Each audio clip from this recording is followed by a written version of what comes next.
Kun lammii keenya akeekachiisa oduu haaraa isinitti dhagahamuu himuu danda'u tokko Oromiyaan bilisoomtii fi qabsoodha waan qabsoo waan hundaa of keessatti qabatachuudha. Oromummaa jechuudha akeekachiisa inni himu tokko oduu haaraa amma dhagahaa jiru. Kunis oduu qabatamaatiin obboloota kiyyaa hedduutu biyya alaarraatii gara manhiyaatti darbee jira jechuudha.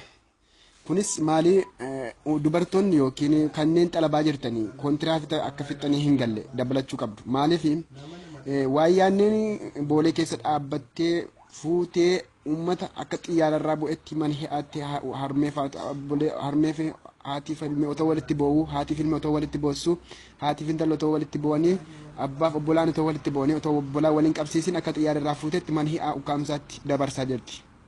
Kanaaf kanneen Kuwait irra jiran labsuu dandeessu kanneen biyya Araboota adda addaa biyyoota adda addaa jirtanii kanneen galuu feetanii gara biyya alaatti akka of eegdan isinii jedha. Of eeggannoon maalii asii baatee ukkaamsa irraa baatee ukkaamsaatti deebitee galtee kuni baay'ee nama rakkisa.